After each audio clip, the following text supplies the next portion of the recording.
केसरिया बालम आओ हमारे देश।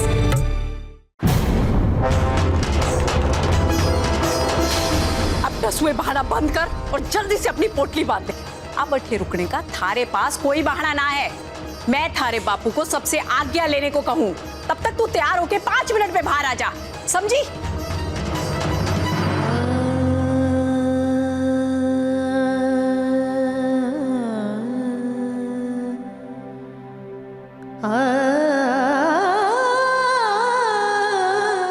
कान्हा, एक आप भी जानो सच के इस परिवार का वारिस, इस परिवार की बीननी को दिए बिना हटे से ना जा सकूं। जब मैं हटे से चली गई तो रसाल घनी मुश्किल में पड़ जाएगी। उसने तो इस बच्चे को जीवन देने वास्ते पाप पड़ने का झूठा नाटक किया है कान्हा। उसका झूठ सबके सामने आ जाएगा। अब आप ही हमारी लाज रखो।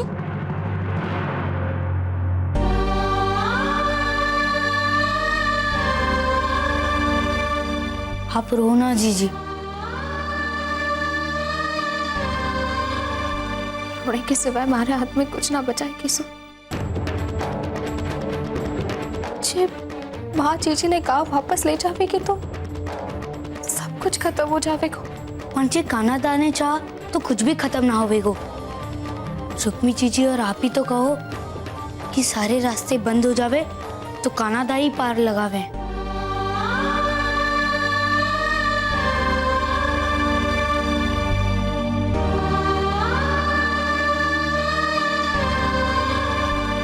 कान्हा दा,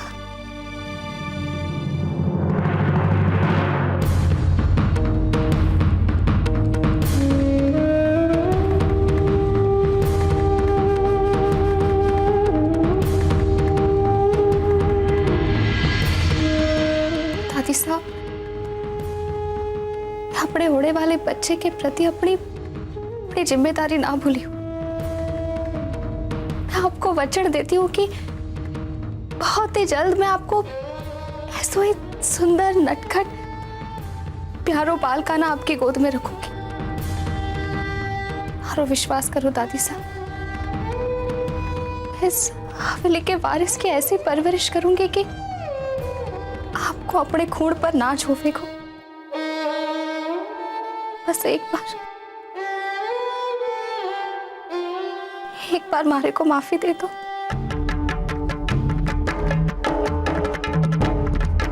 दादी सा जी, रुक्मी जीजी हमारे साथ गांव चली गई तो माँ उन्हें और परेशान करेंगे, ताने मारेंगे। मैं अभी बहुत छोटा हूँ ना, मैं रुक्मी जीजी ने कैसे सहारा दे पाऊंगा। अगर आप रुक्मी जीजी ने माफ कर हवेली में आसरो दे दे तो रुक्मी जीजी ने आप और रसाल जीजी को सहारा मिल जावेगो। पर मैं आपने वचन दे हूँ, जब मैं बड़ा होऊंगा तो रुक्मी जीजी को अट्ठे से जरूर ले जाऊंगा।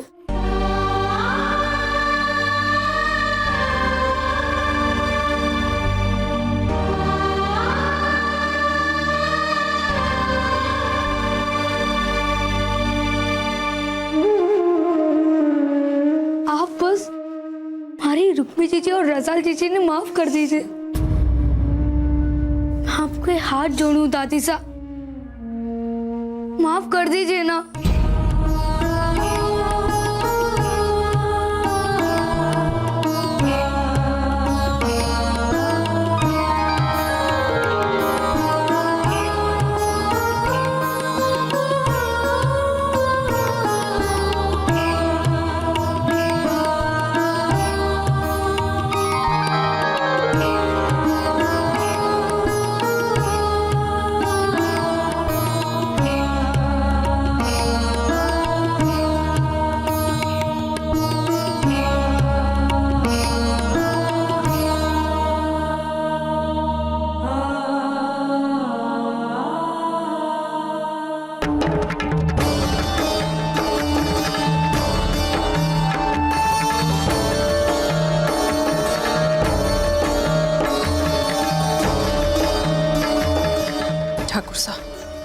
जल्दी से उन्हें बुला लो। रुक्मी तैयार है, सबसे आगे लेकर निकल लो।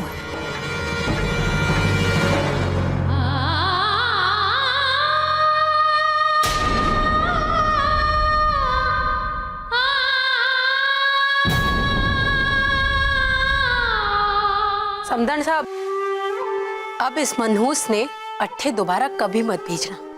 आप चिंता ना करें समदन साहब, अब चाहे आसमान भी टूट पड़े तो भी मैं रुक्मी को अट्ठे ना भेजूंगी। बस आप हमारी रसाल का ध्यान रखो। आप घीसू को बुला लो ना घीसू के बापू।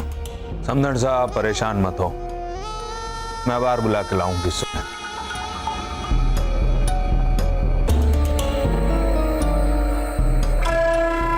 हमारे को इजाजत हो समदन साहब।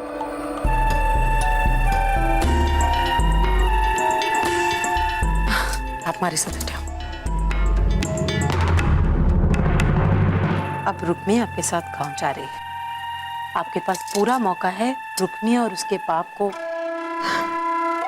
अब आप चिंता ना करो समदन साहब, मैं पाप और पापड़ दोनों को मुक्ति दिला दूंगी।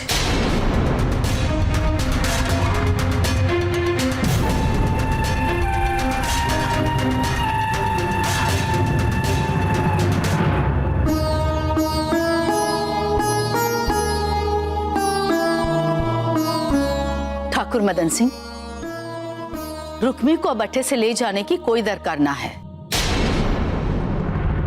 रुक्मी अब इस हवेली में ही रहेगी।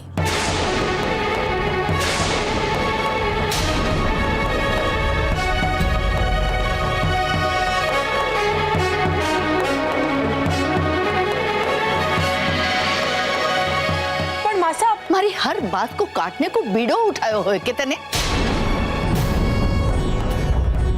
भूल इंसानों से ही होवे। रसाल और रुक्मी से भी इसी इंसानियत के नाते भूल हो गई। अब दोनों अपनी भूल पे पछता रहे हैं और पछताने के बाद तो भगवान भी दूसरों मौको देवे है। हाँ दादी साहब, भगवान दूसरे मौके देते हैं, लेकिन सिर्फ अच्छे इंसानों को, इसके जैसे पापियों को नहीं।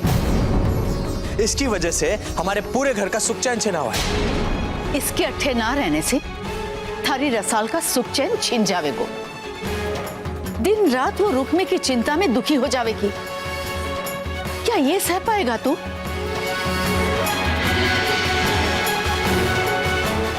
रसाल की ऐसी हालत में उसके साथ जरा सी भी लापरवाही मैं ना सहन करूंगी। ठाकुर मदन सिंह, इतनी रात गए आपको भी जाने की जरूरत ना है। सुबह ड्राइवर आपको राजोत छोड़ावेगो। जो आ गया मासा। ठाकुर साहब, मैंने भंडारे के सारे चूल्हे जांच लिए, सब ठीक हैं, कोई खोट ना। तो फिर भंडारे में आग लगी कैसे थी? एक स्टोव की वजह से आग लगी।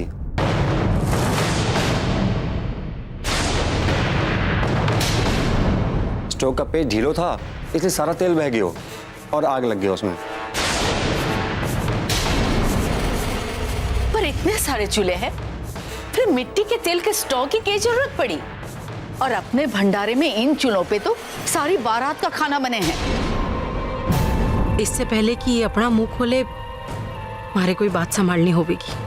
अब माँ साहब, वो नवरात्रि में इतने सारे पकवान बने थे, किसी ने उतावल में स्टोव का इस्तेमाल कर लिया होगा, इसीलिए ढीले पेच की तरफ ध्यान न गया। पर तूने बहुत अच्छा किया जो इस मैकेनिक को बुला लिया रंडी। अब कम से कम ये चिंता तो ना रहेगी कि भंडारे में कोई चूल्हा खराब है। आपने सब जांच लिया है ना? जी ठुकराइन। ठीक है, तुम जी बड़ी कम्मा। खमा।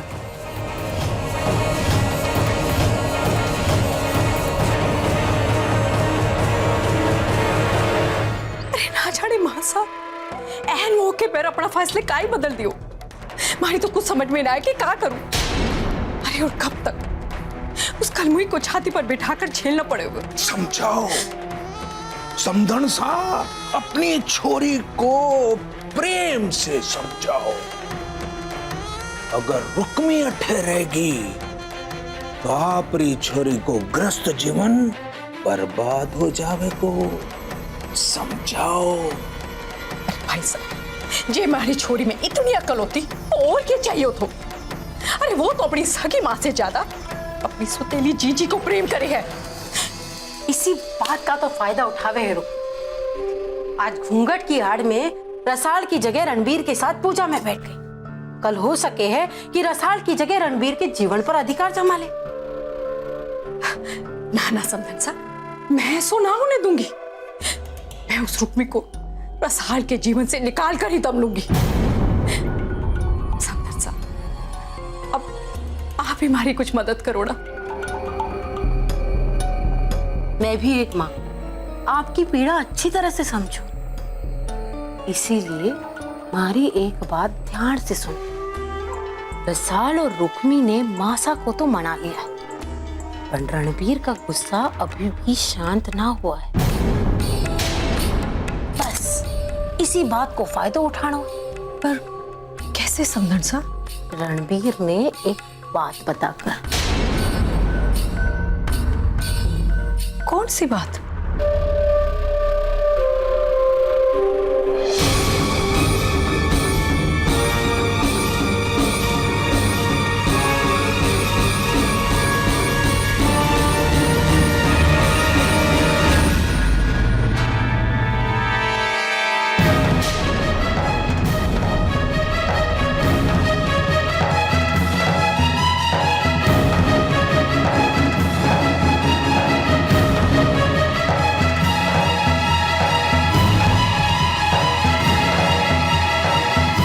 नीचे सब खाना खा रहे हैं, आप भी चलिए, आपने सवेरे से कुछ ना खाया हो।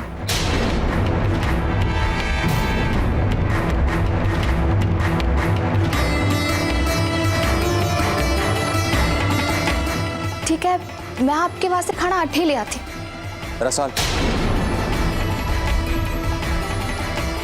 मुझे भूख नहीं। क्यों? आपने सवेरे से पूजा वास्ते व्रत रखे हुए तो आपको भूख क्यों ना है?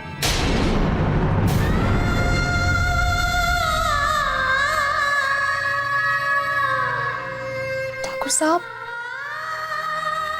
जी, मैं भूखे पेट सोने की जिद कर रही हूँ तो आप मारी को किसी ना किसी तरह मना ही लेते हो ना। मेरी बात छोड़ो रसाल,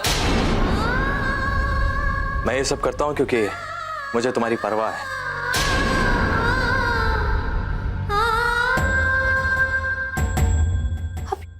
आप ये क्या बोलो ठाकुर साहब?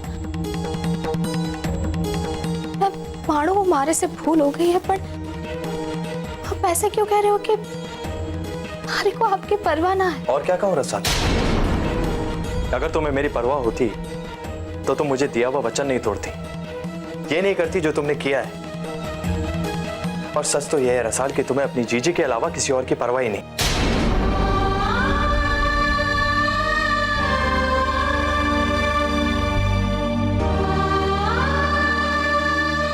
हाँ ठाकुर साहब, यही सच है रसाल, क्योंकि अगर ये सच नहीं होता ना तो तुम अपना और हमारे होने वाले बच्चे का ख्याल रखती। अगर तुम्हें जरा भी परवाह होती ना रसाल, तो तुम अपनी जगह पूजा में उस रुक्मी को नहीं बैठाती।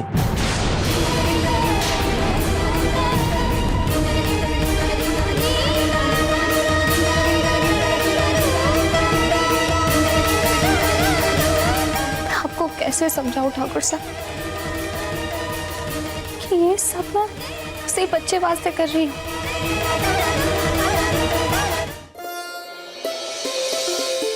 थारे ब्याह के बाद थारे तायासा ने तो थारो कमरो ही बंद करवा दियो। कहने लगे जब मोमल आराम वास्ते मायके आवेगी तभी ये कमरो खुलेगो। अरे थारी किसी चीज को हाथ ही नहीं लगाने देवे है। हम सब भी तुझे घणो याद करे हैं मोमल। बड़ी ताईसा, कितना अच्छा होता ना अगर एक लड़की को शादी के बाद अपना मायका छोड़ के जाना ही ना होता। अरे ब्याह का तो मतलब ही ये हुए छोरी। नए रिश्ते की शुरुआत के लिए बीते दिनों को पीछे छोड़ देना पड़े हैं। हाँ, और उन बीते दिनों के साथ कुछ लोग, कुछ रिश्ते और माय को भी पीछे ही छोड़ जावे। अच्छा ये बता, अगर तू ब्याह के बाद अट्ठे ही रह जाती तो जमाई सा अपने माता सा और पिता सा को छोड़कर थारे साथ अट्ठे ही रहते ना। और तने लागे है कि थारी सासू सा और ससुर सा अपने अकेले बेटे को अपने से दूर रहने देते ना ना। बोल, अरे बोल ना।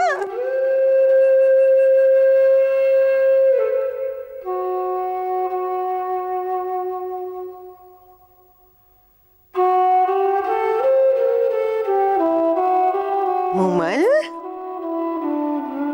क्या हुआ? हाँ? क्या सोचने लगी? कुछ नहीं बड़ी ताई सा। मुमल वो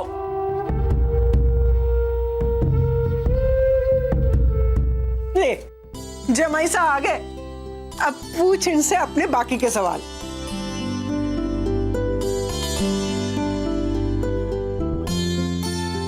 जमाई सा, मैं थारे वास्ते दूध भिजवाऊं हूँ। थैंक यू ताई सा।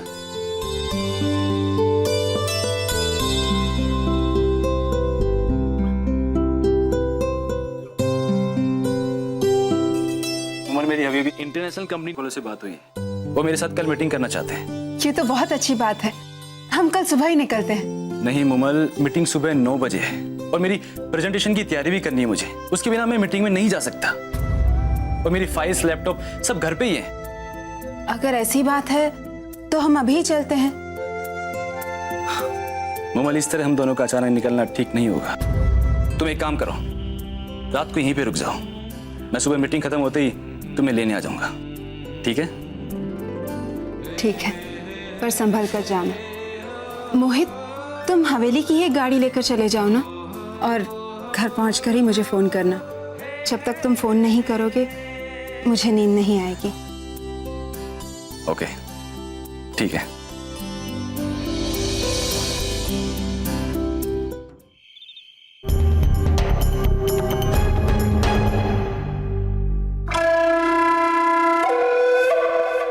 जमाई सा, आपसे एक जरूरी बात करनी थी। हाँ कहिए ना। ठाकुर साहब, भंडारे में जो आग लगी थी ना, वो आग अपने आप ना लगी थी। वो आग लगवाई गई थी। क्या? ये क्या कह रही हैं आप? मैं सच कह रही हूँ जमाई से। रसाड़ की जान लेने वास्ते उस मट्टी के तेल वाले स्टोव का पेच ढीलो करके भंडार में आग लगवाई गई थी। किसने लगाई थी आग? बोलिए सासू साहब, किसने लगाई थी आग? वो रुक्मी ने। छोटे, थारी सासू सा ठीक है। रुक्मी तो रसाल से जले, इसीलिए तो उसकी जान लेने की कोशिश की उसने।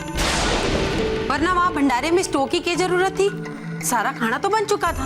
वैसे भी अपने भंडारे में चूल्हों की क्या कमी है? मासा ने कहा था ना कि उन चूल्हों पे पूरी बारात का खाना बन सकता है। तो फिर उस एक स्टोव की क्या जरूरत थी? लेकिन ताई साहब, आप ये कैसे कह सकती हैं कि ये सब रुक्मी ने करवाया था?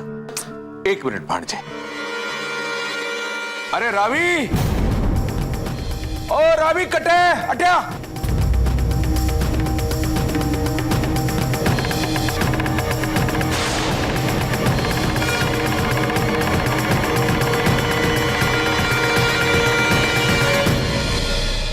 बता दे, सब बता दे।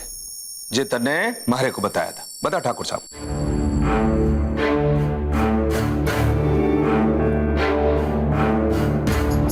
अरे बताने।